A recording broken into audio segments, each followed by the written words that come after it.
Hey, Nathan here. Welcome back to another DirectX tutorial. Last tutorial we discussed updating the sprites using a game timer, and we were able to get that going by moving the sprites as you see like so. In this tutorial we're going to discuss the most important thing you can do for a video game. Without this, it will not be a video game. The thing that makes a video game actually work is to get input from the player. Without that, it's just a movie or just a line of text. There's really no point in calling it a video game if you don't get input from the player. So we're going to discuss one of those types of input that we're pretty much guaranteed to know that everybody has this, and it's a keyboard.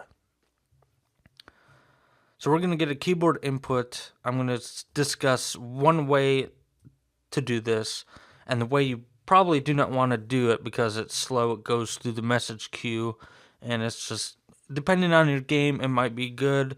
You might go ahead and want to use this for, like a pawn clone or a simple game. But if you need faster input, there's all sorts of ways you can do this. So I'm going to discuss one of the ways here. And then I'm going to discuss a different way in the next video. And of course, I will not be using the depreciated direct input. You are free to use that. I'm not going to use that because Microsoft doesn't recommend you use that anymore. And there's no guarantee that it will be in future versions. You can use direct input. It's from DirectX 8, so you have to load the DirectX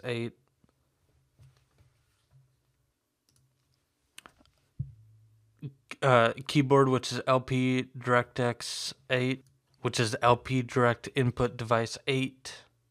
And then create a device by passing at a GUID of sys keyboard. So that's how you use the direct input. I'm not going to use that. It's an old way of doing it from DirectX 8. So they recommend you use new ways to do this. Now, if you're using a gamepad, they have updated it to something called X input. So if you want to support gamepads, check out X input for that. Alright, so probably the most important thing that makes a video game is keyboard input, or any input in general. You can have no graphics and just text. We've seen that in games like Zork. You can have graphics but no text, like a pawn clone. Or you can have graphics and text.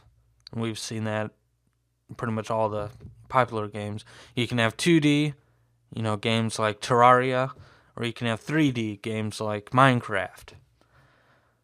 But every one of those games, what do they have in common is getting input from the player. Zork, you type in what you want to happen. Other games, you hold down W to move forward, S to move back, A and D to move side to side, or use the arrow keys, or just have space to jump, and things like that. Flappy Bird, all you have to do is tap to jump. If you're on a iPhone or iPad, you can just tap to jump, and that's another way of getting input. So input is what makes a video game a video game. Without that, it's just basically a movie. You don't even have to have sound. Some games don't have sound. Some games do. Most games do. But the thing that all games do have is input. Alright, so let's get started. This is from the previous game. All I've done is updated the title of the window. And let's get started. I'm going to generate a prototype here because we need a way to initialize the input. And it's going to return a Boolean if it was successful.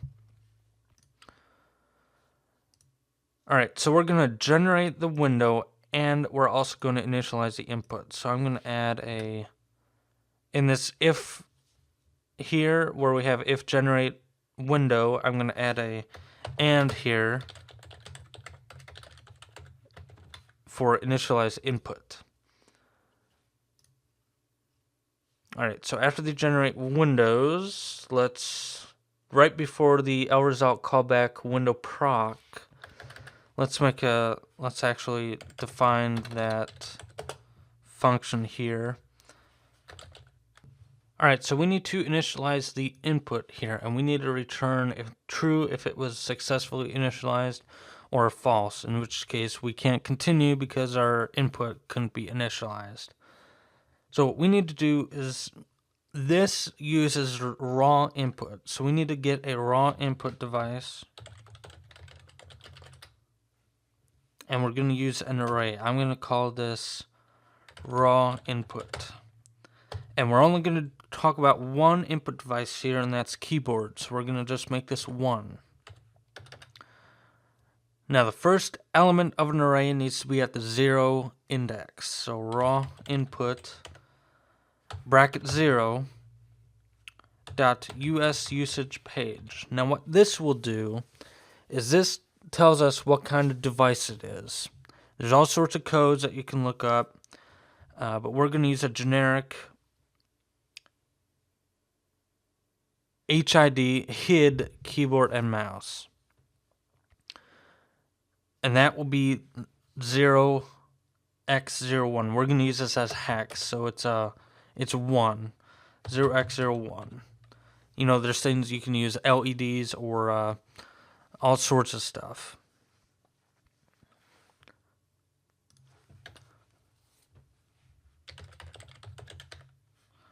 So raw input bracket 0 dot US usage. This tells us what code our device is, and in this case we're only talking about keyboard, so it's 0x06. If you want to use a mouse, it's 0x02. So this just tells us what type of input we are expecting. Raw input bracket 0 dot DW flags is equal to 0. So DW flags here tells us how to interpret the device. There's all sorts of flags you could use to, ignore hotkeys, but it will still allow Control, Delete, and Alt Tab, but it will ignore hotkeys. You can ignore legacy, which will ignore legacy messages. 0 is the default, which means this will accept the legacy messages, accept hotkeys. It's just the default way to interpret the device. And I need a semicolon there. Raw input bracket 0 dot HWND target. This just provides the target for the handle to the target window. This is the default 0, which means it will follow the keyboard's focus. Now we need to actually register the device. So if register raw input devices, raw input, we need to pass it the array of inputs. How many devices? So 1, only keyboard for this video. Size of, we need to get the size of raw input device, so we can just do size of raw input bracket 0 here. And now we need to test to see if that equals false. If that equals false, we just return false. Otherwise, we return true. So our input is successfully registered if this returns true. Alright, now we need to actually interpret the device input and gather data required for our game. There's lots of ways you can do this. We're going to use a message queue in this video. You could use a WM key up, WM key down. I am using WM input in this video. So we need to have a case here for WM underscore input.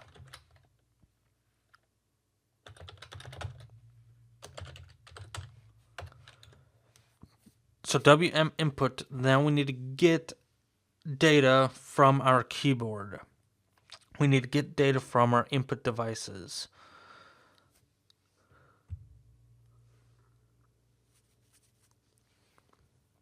So what we need to do is we need to get the size of our input, the size of our data that we need to get. So we need to have a uint here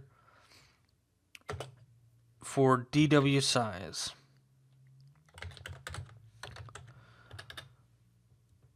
Now we need to get raw input data.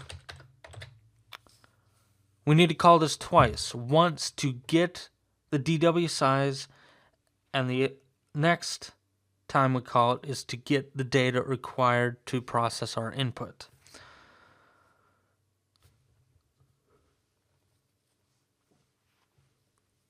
So we get raw input data. The first thing we need to do is pass it the hraw input. The window proc here gets the W param and L param here. In order to get the hraw input data, that is found in the L param. We just need to cast it hraw input here. We need to cast it from the L param. Now the command, we need to get the input data, so that's RID underscore input. We do not have the P data yet. We do not have that yet, so we need to pass it null.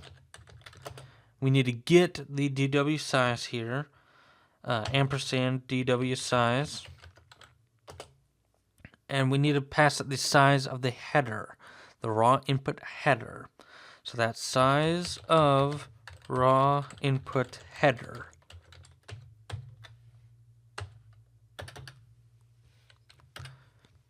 All right, now that we got the size of our data, we need to initialize a LP byte. LPB is equal to byte array of DW size.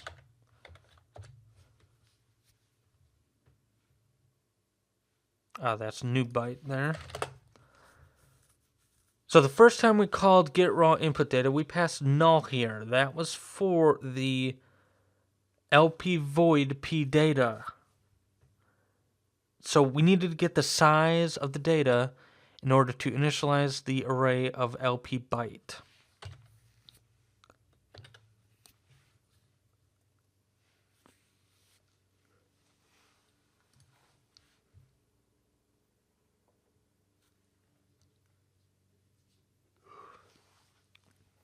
Now, if this was created successfully, we can continue. Otherwise, we cannot. So if LPB is equal to null,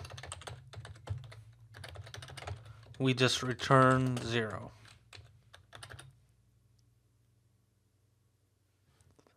So that just tells us, hey, something happened with the creation of the LP byte array.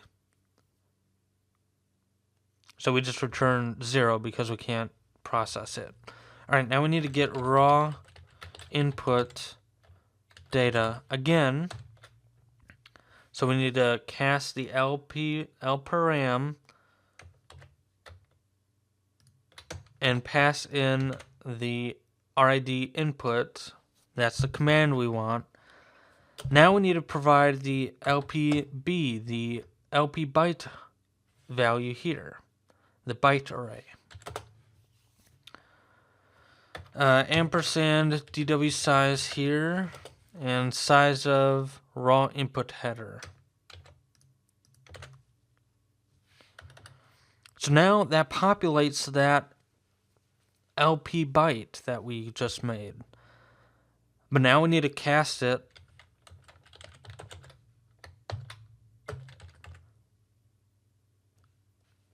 by doing the raw input star here with the LPB. We need to cast it that we need to get the raw data in order to process it. Okay, now for the fun stuff. This raw data gives us some information, like if it's the type of keyboard, if it's a key press, key down, or key up, or anything like that, what kind of flag it is, any extra information, what the key was, what key was pressed. Again, I'm not going to use this, so all I'm going to do is generate the data that it provides, all the useful information it provides, into a string and display it to the output window. The other thing I'm going to do is I'm going to show you how do you test for input. And I'm going to display a message box when we press something that we test against. Alright, so if raw arrow header .dw type is equal to rim underscore, we are testing for keyboard, so type keyboard. So that gives us a type. So if it's a keyboard, we process our input. If raw arrow data .keyboard .message is equal to wm underscore key down, if we have pressed the key. It's also a good idea to also test for sys key down as well. Raw arrow data dot keyboard dot message is equal to wm underscore sys key down. That way we test for any type of key down presses. Now we need to get a string of information together, and then we need to output that to the debug window. Again, I'm only doing this because I'm not going to use it. I'm just going to show you what kind of data it presents when we press any kind of button on the keyboard. std : string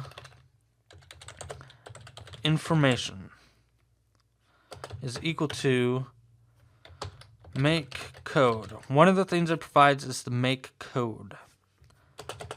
So I'm going to output that. And we can use,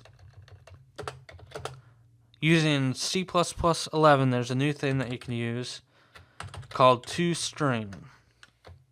So we're going to get the string value, and you can see it converts float, double, long, UI long. It converts all those to strings. So we're just going to convert raw arrow data.keyboard.make code to string. Alright, so I'm going to copy everything I've created here and paste it here. So we're going to get information on the make code, the flag, the reserved, extra information, message, and V key. This is probably the most important thing you want to test with. You probably won't care about any of this stuff unless you're looking for something specific, but I'm going to demonstrate what they are by using the output window. Alright, so to use the output window, we're going to call output debug string, and this needs an LPC string. So I'm going to call information.cstring, CSTR, open closing parentheses, and a closing parentheses there. Alright, so now we can save our file. We can press F5, that will build it and debug it. And now if you do not see the output window here, go to View, I think it's in Other Windows, and Output. Now here it is, Output. So View Output. So keep your eye on this window, and as I press buttons, I will tell you what the button is, and then you can see the information there. Let me move this off to the side. And let me expand this so you can see more information. You do not care about the game. I'm gonna make the game focus so it will accept my input, and then it will tell you. Space. Make code 57 flag 0 reserve 0 extra information 0 message 256 v key 32. So that was space. A.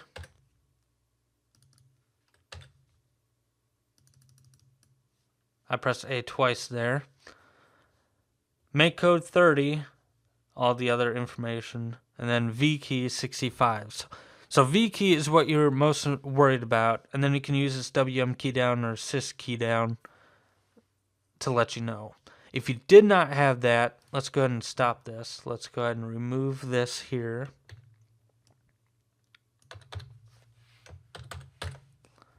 Let's go ahead and press F5 here. So if you did not have that key down, it'll also process when it's key up. Space. Now it happened twice, but look at the message here. 256, that's key down. 257, that's key up. The flag here is key down is 0, 1 is up. But it's not a good idea to test with that. You want to test with the WM key down and WM sys key down. So that tests the message. You do not want to test with the number there. You want to test with what they have defined. So the message, what we had before here, keyboard message here, that's the same one we display. We're testing that with WM key down and WM sys key down. A. Flag 0 for key down, flag 1 for key up, 256 for key down, 257 for key up, and then the V key for that. Left control, right control. Oh, they're both 17, but look at the flag there. They're different. So I'm going to stop this.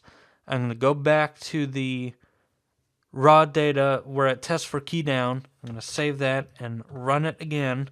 So I'm only going to capture events that are key down. That way I don't get duplicate results. Left control. Make code 29, all that information there. Right control. The make code is the same, but the flag here is 0 and 2. The flag is different. Everything else is the same. Left shift, right shift. Left shift is 42. Right shift is 54. But the V key is the same. Message is the same because that's key down. Flag is the same, but the make code is different. So all these various things. Let's test it. Left alt, right alt. They're both make code 56, but look at the flag. Just like control, the flags are different. So all these things you have to be concerned about when you're doing the raw input. Most of them have V keys already built in, like space and control. Some of them don't, like the letters. So let me close that, and let's actually test for a specific key. So after we output, let's test to see if it's a specific key. If, let's go ahead and bring this back here. If raw arrow data.keyboard.vkey, this is, we want to test what key was pressed. VK underscore. They have a lot of V keys already in place. Escape the F keys. Insert.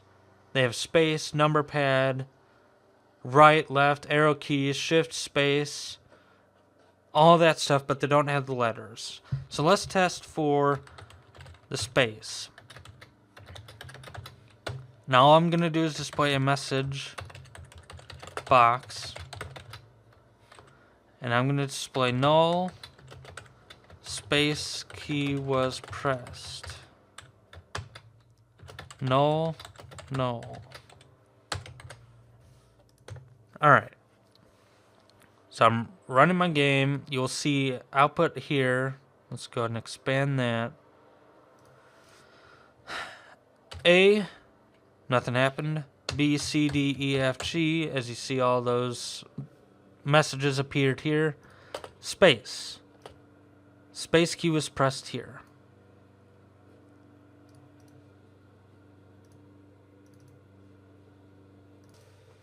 Alright, now let's test with the letter A key.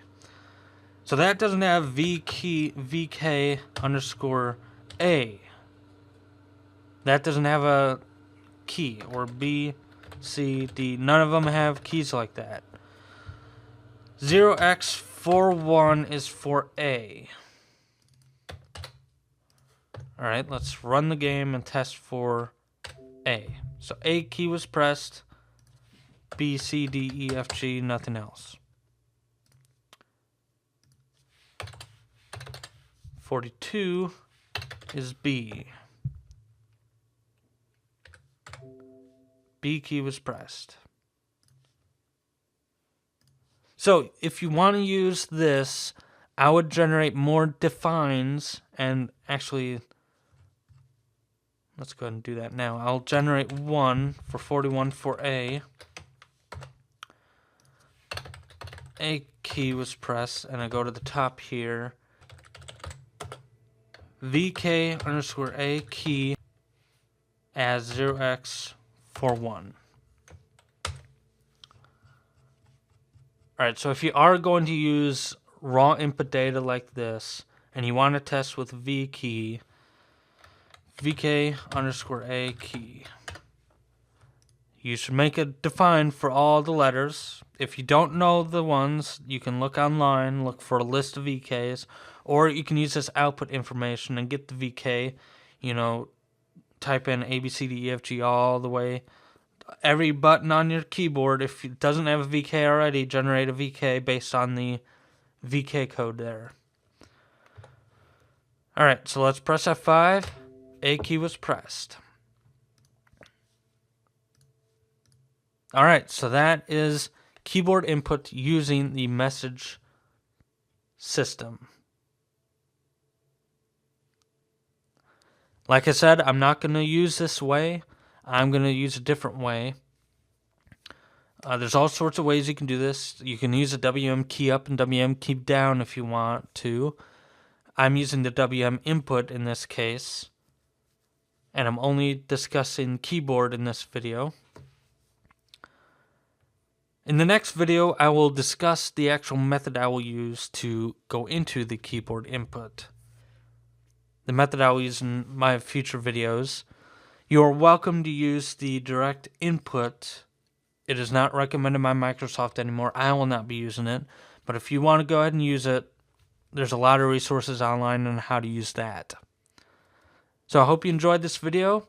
It's my first tutorial back in a few months, so I might have been a little bit rusty, but I hope you enjoyed it anyway. And stay tuned for more tutorials coming up. Thanks for watching, and have a nice day.